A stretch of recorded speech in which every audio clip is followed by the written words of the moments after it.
안녕하세요. 입추는 지났지만 아직 봄은 오지 않았네요. 추운 날씨는 여전하고요. 감기 걸리기 딱 좋은 이런 날에 건강 유의하시기 바랍니다. 요즘은 각별히 건강에 더 유의하고 있네요. 이 일이 있고 난 후부터요. 그럼 저의 사연 시작하겠습니다. 저는 언젠가 이런 질문을 받아본 적이 있어요. 은주 씨는 살면서 가장 기억에 남는 일이 뭐였어요? 20살 어린 나이에 입사했던 첫 직장의 사수 언니가 한 말이었죠. 당시에 제가 뭐라고 대답했는지 기억이 잘 나지 않네요. 아무래도 20년이 다 된 일이니까요. 그런데 그 질문을 들었을 때의 기분이 어땠는지는 아직도 생생하게 떠올라요.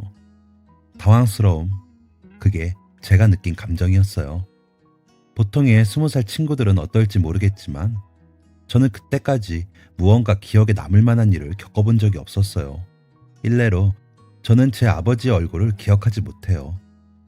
친정 엄마가 늘 해주셨던 말씀에 의하면 굉장히 다정한 분이셨다고 해요.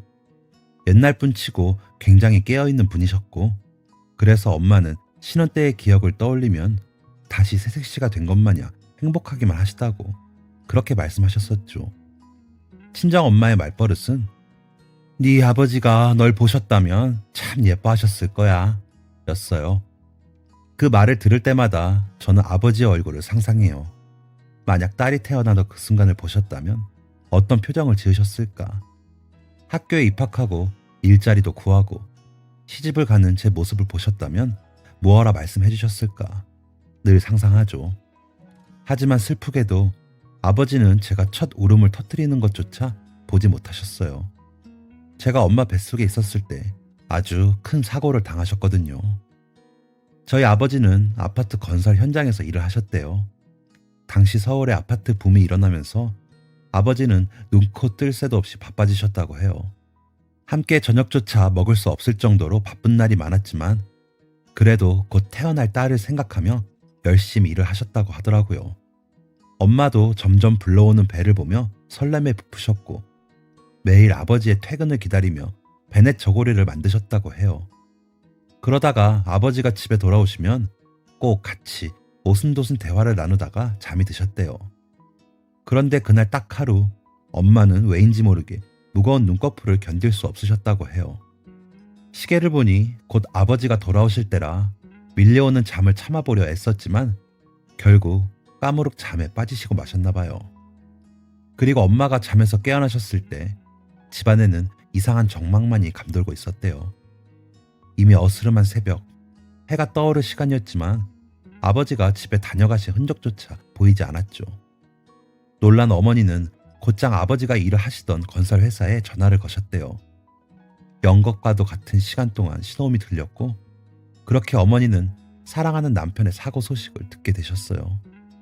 짐을 지고 계단을 오르던 아버지의 머리 위로 묵직한 철근이 우수수 떨어졌고 제대로 된 보호 장비도 없이 일을 하시던 아버지는 그만. 그래도 저희 엄마는 최선을 다해 저를 키워주셨어요. 어디 가서 아버지 없이 자란 애 티가 나면 안 된다고 늘 꽃가옷을 입히고 머리도 예쁘게 만져주셨죠. 어릴 때는 왜 제가 그린 가족 그림에만 사람이 둘 뿐인지 궁금했던 기억이 나요. 그 어린 나이에도 왠지 제가 비정상적인 것 같아서 친구들이 그린 그림을 구경하다가 서둘러 엄마 옆에 그럴싸하게 사람을 한 명 더 그려넣었던 기억도 선명하네요. 제 유년기는 항상 그런 식이었어요. 혹시라도 남들이 저의 부족함을 눈치챌까봐 늘 전전긍긍해야만 했죠. 엄마가 아무리 식당 일을 하며 노력을 하셔도 어린 저를 먹이고 입히는 데에 드는 돈을 혼자 감당하기에는 부담이 될 수밖에 없었으니까요. 결국 제가 학교에 들어갈 나이가 될 때쯤 엄마는 파출부 일까지 시작하셨어요. 남의 집 살림을 대신하는 일이 고되셨을 텐데도 엄마는 저와 단둘이 사는 작은 집을 매일 쓸고 닦으셨어요. 집이 사람의 기운을 만든다고 늘 그렇게 말씀을 하셨죠. 지금 생각해보면 엄마도 불안하셨던 것 같아요. 혹시라도 티가 날까봐, 아빠 없이 크는 아이인 게 남의 눈에 보일까봐, 그래서 눈칫밥을 먹거나 따돌림을 당할까봐 걱정이 되셨겠죠. 지금 와서 그때 엄마를 떠올리면 가슴이 미어지는 것 같아요. 그래봐야 겨우 20대 후반. 여자 혼자 딸까지 키우며 얼마나 고된 하루하루를 보내셨을까요? 매일 저녁 퇴근하고 돌아온 엄마는 너무 지쳐 보였습니다. 그래서 저 역시도 짐짓 더 빨리 철이 든 척 굴었던 것 같기도 해요. 혹시라도 제가 어리광을 부리면 엄마가 더 힘들어 하실 것 같았으니까요. 좁디 좁은 단칸방이었지만 그래도 엄마와 함께 있어서 매일 행복했습니다. 장마철이면 사방에 곰팡이가 쓸고 겨울이면 입김이 비치는 집이었어요. 그래도 두툼한 요를 깔고 엄마 품에 안겨서 잠들면 그보다 행복한 일이 없었죠. 저는 그렇게 커왔습니다. 고등학교에 들어갈 즈음이 되니 이제 남들과 다른 삶이라도 부끄럽지 않더라고요. 물론 저를 바르게 키워주신 엄마의 노력 덕분이죠. 엄마는 늘 제가 너무 빨리 어른이 되어버린 것 같아 안쓰럽다고 하셨어요. 그러면서도 잘 자라주어서 고맙다고 매일 저녁마다 그렇게 말씀하셨습니다. 엄마의 소원은 딱 하나였어요. 제가 공부를 열심히 해서 서울로 대학을 가는 것, 그리고 남 부끄럽지 않은 직장에 들어가 일하는 것이었죠. 여름에는 에어컨이, 겨울에는 히터가 나오는 편안한 사무실에서 일하는 모습을 보고 싶다고 하셨어요. 저 역시도 엄마의 소원을 들어드리고 싶어서 나름대로 열심히 노력했고요. 그나마 다행스럽게도 공부머리가 있는 편이라서 중고등학교 내내 학원 한 번 다니지 않고도 꽤 성적을 잘 받았던 기억이 나요. 중학교 3학년 때는 아직도 기억에 남는 감사한 은사님을 만난 덕분에 학교에 남는 문제집을 받아서 그걸로 시험 공부를 하기도 했죠. 졸업 성적이 괜찮았던 덕분에 시내 쪽에 있는 여자 고등학교에 들어갈 수 있었어요. 그곳은 진학반과 취업반이 나뉘어 있었는데 저는 입학을 하던 순간부터 진학반에 들어갈 생각밖엔 없었습니다. 엄마의 꿈을 이뤄드리고 싶었으니까요. 가능하다면 S대, 그 중에서도 법학대학에 들어가 공부를 하고 싶었어요. 그래서 저처럼 힘든 유년기를 보낸 사람들이 억울한 일을 당하지 않도록 국선 변호사가 되겠다는 꿈을 갖고 있었죠. 그런데 저는 날 때부터 그런 큰일을 도맡아 할 운명은 아니었나 봐요. 19이 되던 해 어머니가 중풍으로 쓰러지셨거든요. 그렇게 쓰러지기에 어머니는 너무 젊은 나이였습니다. 그렇게 쓰러지기에 어머니는 너무 꽃다운 나이였습니다. 아마 너무 젊은 나이부터 밤낮 없이 일만 하셨던 탓이었겠죠. 그 이후부터 엄마의 건강은 급속도로 악화되기 시작했어요. 처음에는 손가락 마디마디와 무릎에 관절염이 생겼다고 하시더군요. 그것도 괜찮다고 극구 사양하시는 엄마를 억지로 병원에 모시고 가서야 알게 된 사실이었어요.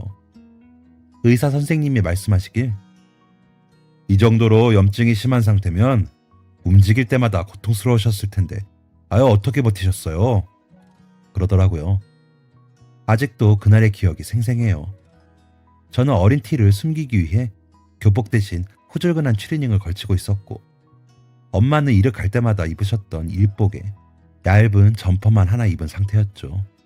초가을의 밤바람이 꽤나 차가웠는데 저와 엄마는 서로 아무런 말도 하지 못하고 천천히 걸어서 집으로 돌아와야 했어요.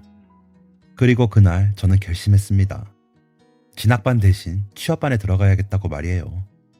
공부는 나중에도 할 수 있으니까 하고 생각했어요. 그렇게 고등학교를 졸업하자마자 곧바로 서울 외곽 지역에 있는 작은 무역회사에 일자리를 얻었습니다. 격리일이었는데 다행스럽게도 일이 적성에 맞아서 금세 적응할 수 있었어요. 매달 월급날이면 딱 5만 원만 남겨두고 남은 돈을 모두 엄마한테 보내드렸어요.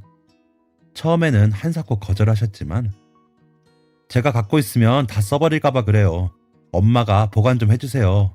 생활비로 쓰고 남는 돈만 통장에 넣어주시면 돼요. 하며 안심을 시켜드리자 그제서야 봉투를 받아 드시더라고요. 2회 정도 일을 하고 나니 옥탑방 하나를 전세로 빌릴 정도의 돈이 모였어요. 안 쓰고 안 먹으며 모은 돈이라 더 소중했죠.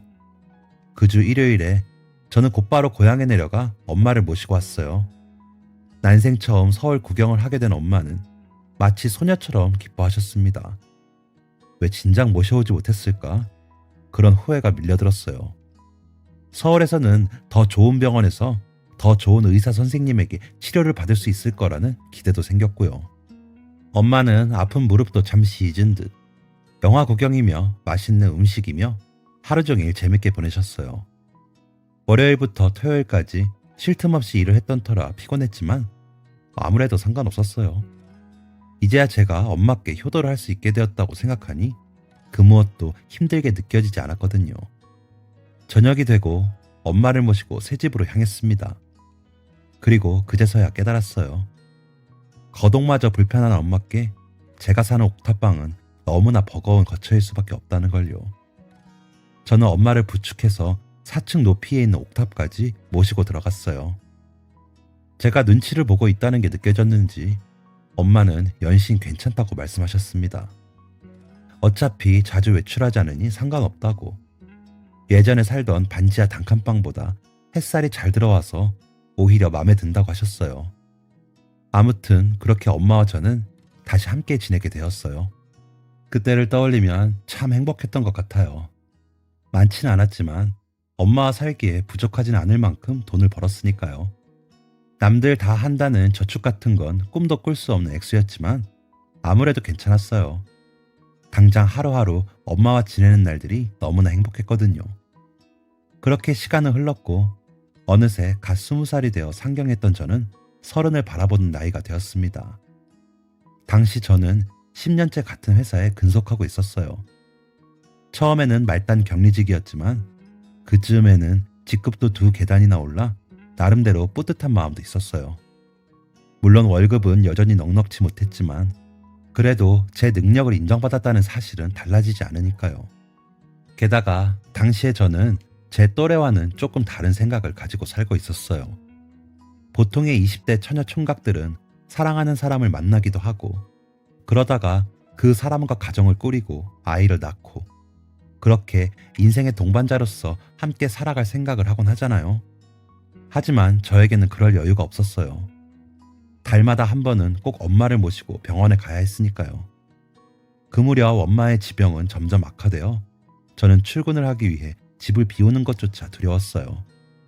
거동이 매우 불편하셨기 때문에 혼자 힘으로는 화장실에 가는 것도 어려워하셨거든요. 한 번은 일을 마치고 집에 돌아온 뒤 요 위에 실내를 한 채 난감한 표정을 짓는 엄마를 마주한 적도 있었습니다. 당신께서도 많이 부끄러우셨는지 제가 몸을 씻기고 옷을 갈아입히는 순간까지도 입을 꾹 다물고 아무 말씀도 안 하셨어요. 정신은 너무나 또렷한 데에 반해 몸이 마음대로 따라주지 않으니 화가 나셨던 것 같아요. 그래서 저는 결혼은커녕 연애조차도 해본 적 없이 20대 청춘을 보낼 수밖에 없었어요. 엄마는 그런 저를 보며 너무나 안타까워하셨어요. 당신 때문에 제가 힘이 드는 거라며 당신께서 사라져야 제 인생이 꽃필 거라고 그런 말도 안 되는 한탄을 하기도 하셨죠. 그럴 때마다 입으로는 괜찮다고 사랑 노름에 관심 없다고 말했지만 실은 저 역시도 봄바람이 불면 가슴이 설레고 가을이 되면 외로움을 타는 평범한 여자였습니다. 29에서 30으로 넘어가던 새해 첫날 이미 잠드신 엄마가 듣지 못하도록 소리 죽여 눈물을 흘리기도 했어요. 내 인생의 봄날이 이렇게 저무는구나 하고 그때는 그렇게 생각했던 것 같아요. 참 웃기죠. 지금 다시 30살로 돌아가라고 하면 옳다구나 하고 좋아라 할 것 같은데요. 그래도 당시에는 청춘이 사라지는 것 같아서 겁도 나고 울적하기도 했네요. 그래서 그랬던 걸까요? 직장 동료의 갑작스러운 중매 제안에 마음이 두근거리기 시작했어요. 말로는 한사코 거절하면서도 마음 한켠으로는 설렘이 몽글몽글 피어오르더라고요.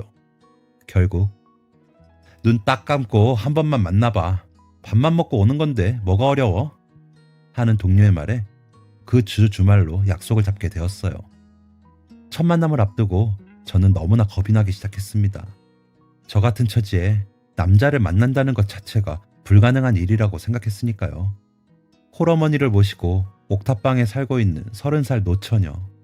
누가 저를 사랑해줄 수 있을 거라고는 꿈에도 상상하지 못했어요. 그런데요, 세상에는 참 신기한 사람이 많더라고요. 지금의 제 남편, 그러니까 당시 맞선 자리에 나왔던 그 남자는 저를 보자마자 더할 나위 없이 환하게 웃어주었어요.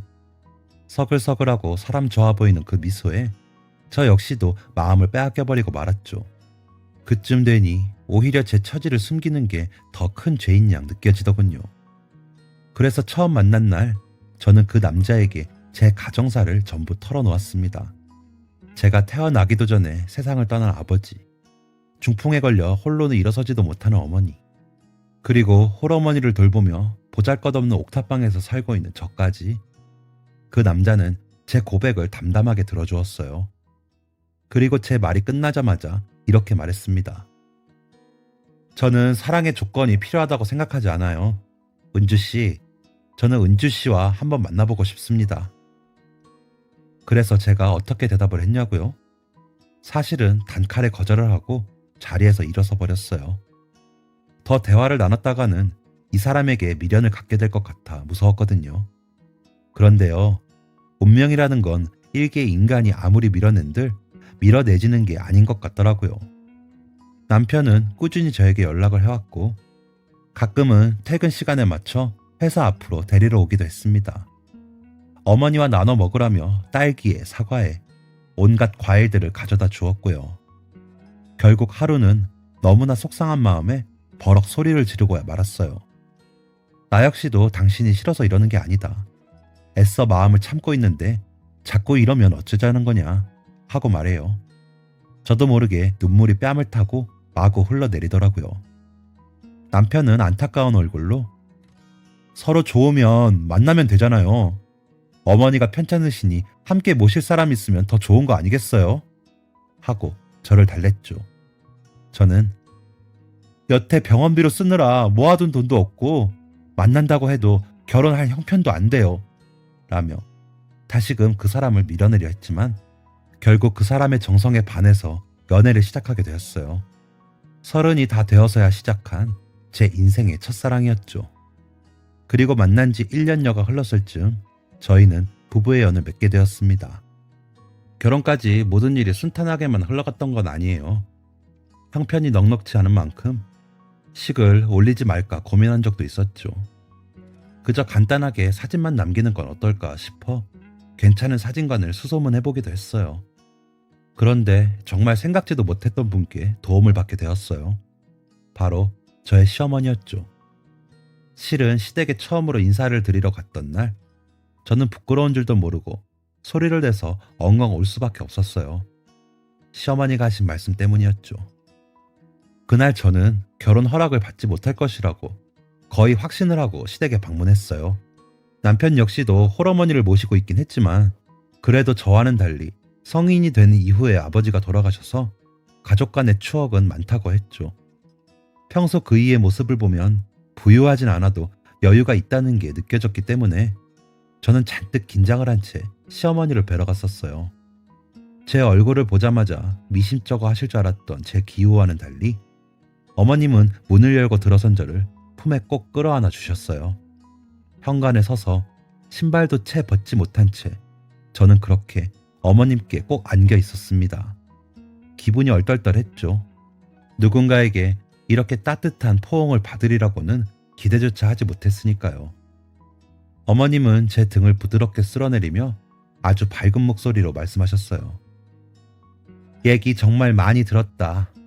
호영이가 좋아하는 사람이면 나한테도 딸 같은 사람인 거야. 만나서 너무 반가워. 먼 길 오느라 고생했겠네. 그 순간 긴장이 확 풀려서였을까요?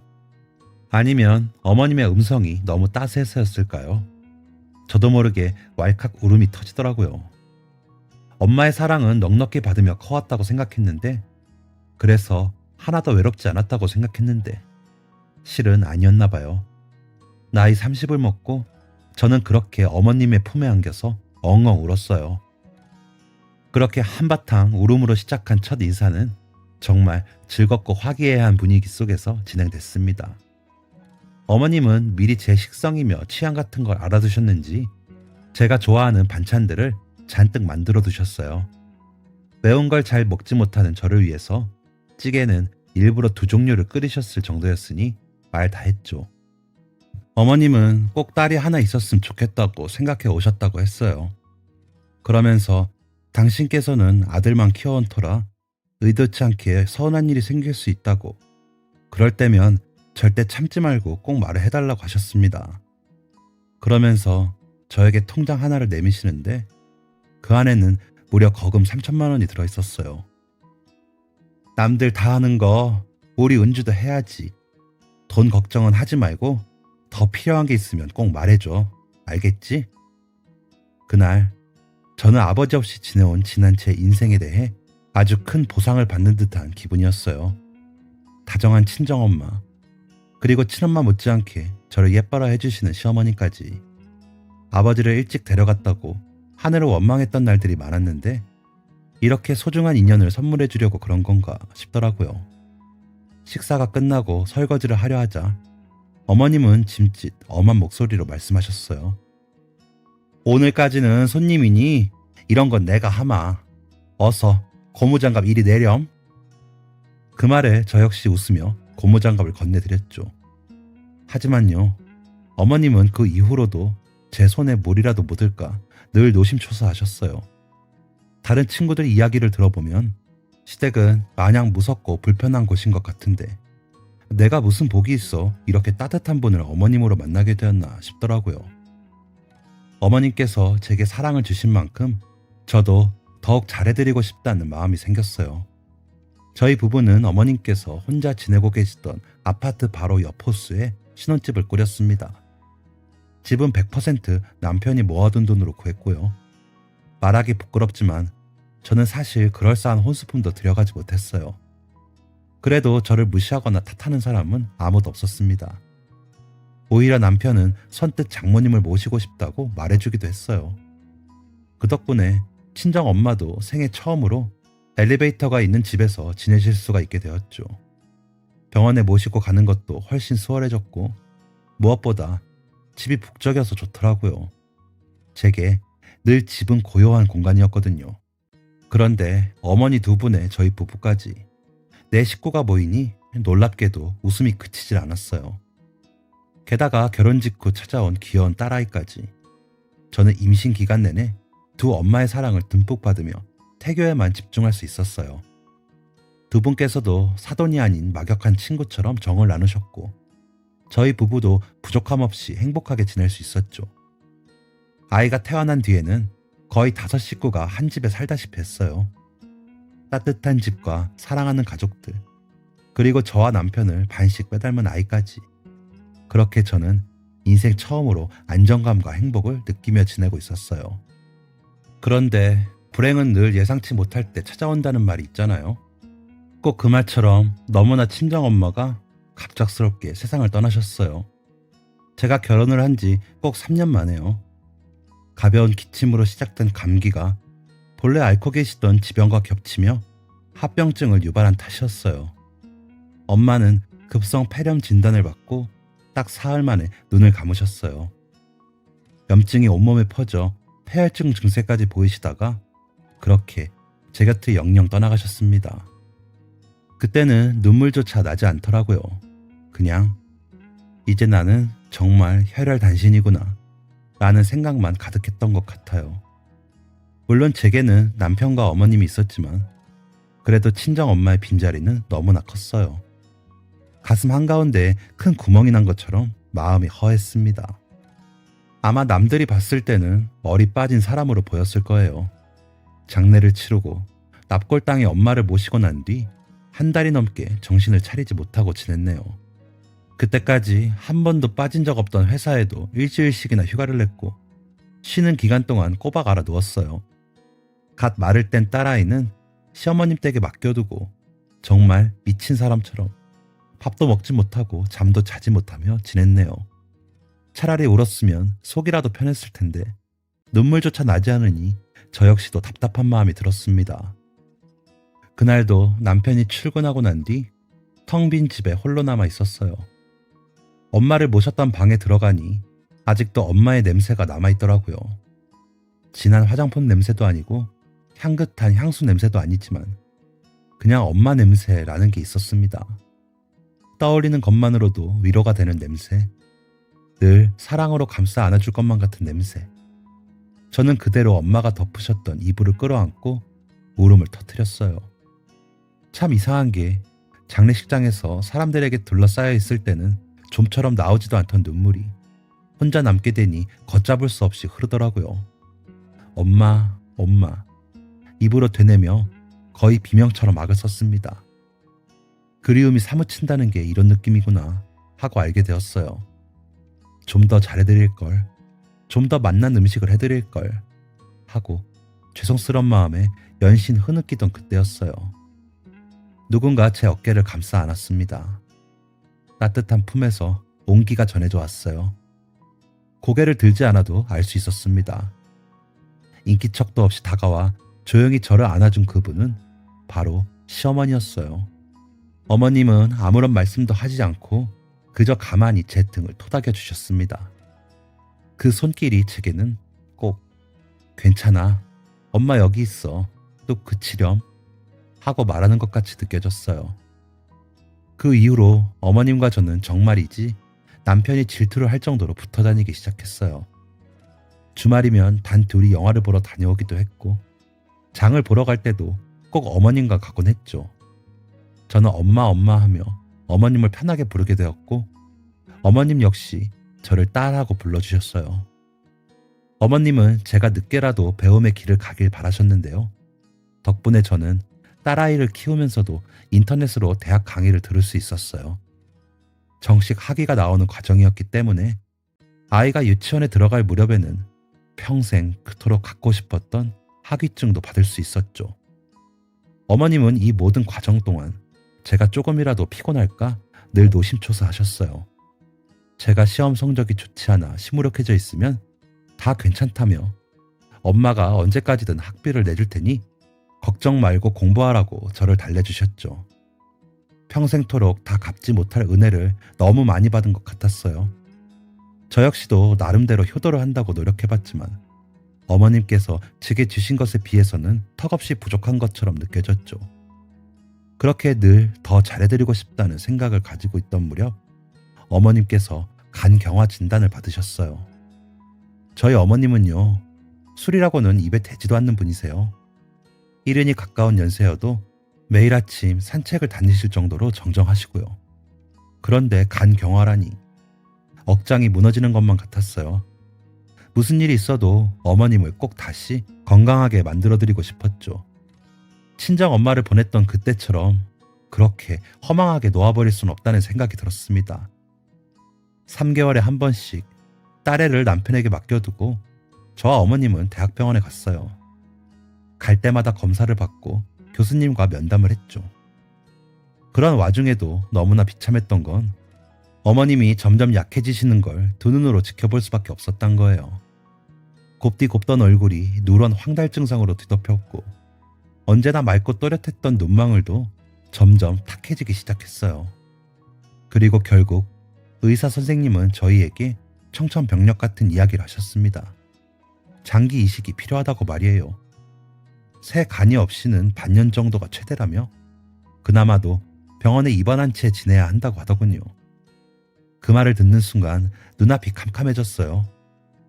어머님의 형제분들은 이식 수술을 하기에는 너무 연세가 많으셨고 남편과 어머님은 혈액형부터가 달랐습니다. 그때 저는요, 어머님께 새 간을 드릴 수만 있다면 지구 어디든 갈 수 있을 것 같은 기분이었어요. 그래서 마지막 희망을 붙잡고 저도 검사를 받아보겠다고 어머님께 말씀드렸죠. 저는요, 살면서 그때 이전에도 이후에도 어머님이 그렇게 화를 내시는 건 본 적이 없어요. 엄마, 저도 적합성 검사 받아보려고요. 진짜 혹시 모르는 거잖아요.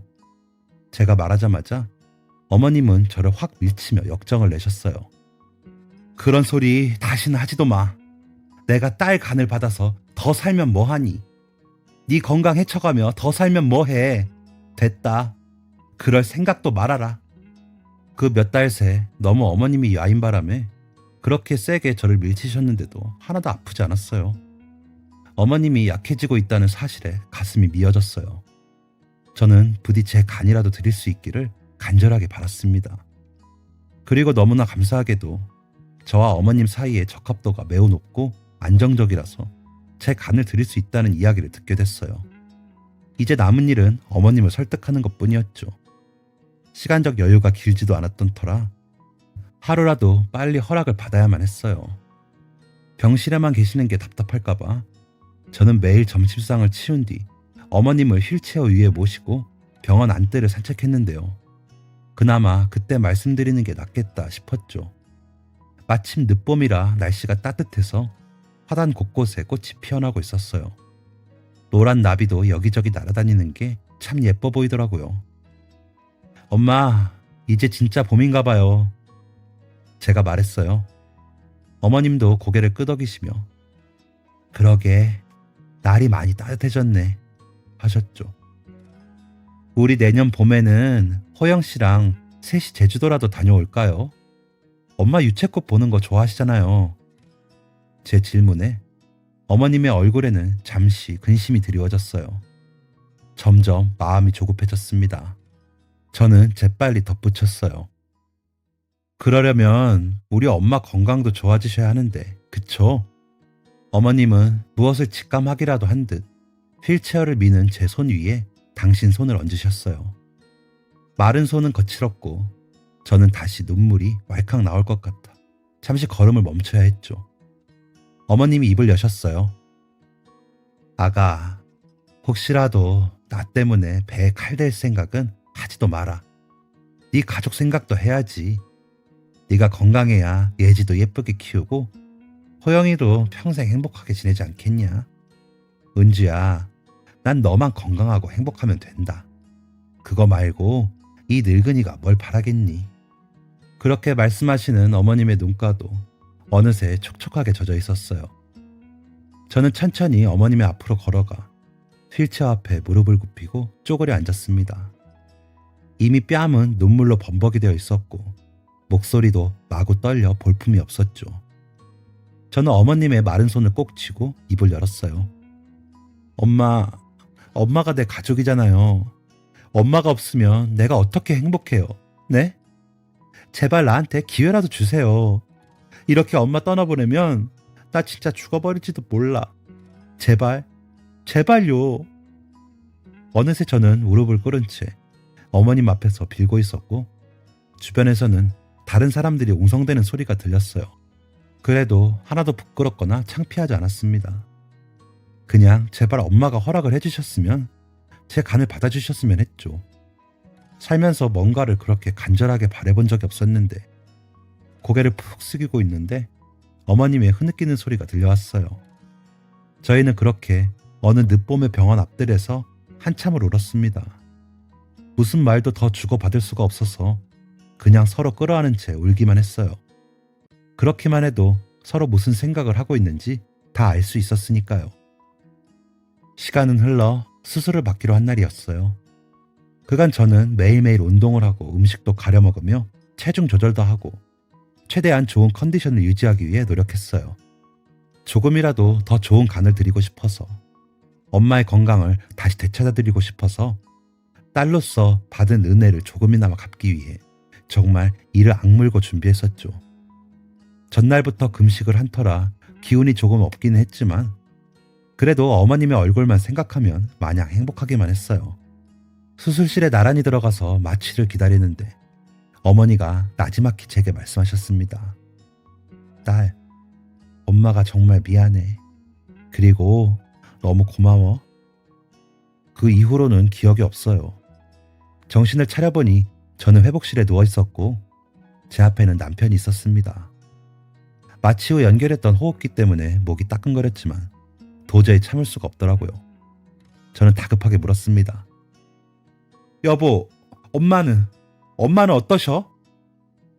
그때 남편의 표정이 어땠는지 가능하다면 여러분께도 보여드리고 싶어요. 제 쉰 목소리를 듣자마자 거인은 활짝 웃으며 말했어요. 괜찮아, 수술 정말 잘 됐대. 엄마도 회복실에 계셔. 분명 얼굴은 웃고 있었는데 감정이 북받친 건지 점점 눈물이 차오르는 게 보이더라고요. 그걸 보자 저도 따라서 울 수밖에 없었네요. 정말 다행인 건 그게 오롯이 행복의 눈물이었다는 거예요. 남편의 말처럼 수술은 성공적으로 끝났고 곧 저와 어머님은 한 병실로 옮겨졌습니다. 병원 밥이 질린다던 어머님이었지만 저희는 한 끼도 빼먹지 않고 열심히 식사를 하고 재활을 위해 노력했어요. 어머님의 안색은 하루가 다르게 좋아졌고 의사 선생님이 놀랄 만큼 회복 속도도 빨랐죠.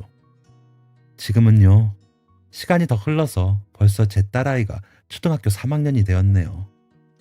딸애는 엄마 다음으로 할머니를 가장 좋아해요. 아빠는 뒷전이라며. 남편은 조금 서운해하지만요. 저희가 함께 외출을 하면 사람들은 모두 새 모녀가 똑 닮았다며 신기해합니다. 그럼 저희 어머니 뭐라고 대답하시는 줄 아세요? 그럼요, 내 딸이니까. 나랑 똑 닮았지요.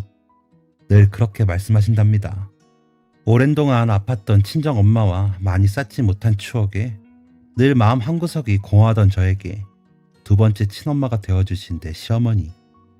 앞으로 오래오래 건강하게 사셨으면 좋겠습니다. 모두 함께 기도해주세요. 그리고 여러분들도 가족과 함께 예쁜 추억 많이 만드세요. 시간이 지나고 보니 그것만이 남는 것이더라고요. 긴 사연 들어주셔서 감사합니다. 건행하세요. 지금까지 사연 들어주셔서 감사합니다. 사연이 재밌으셨다면 구독과 좋아요를 눌러주세요. 감사합니다. 안녕히 계세요.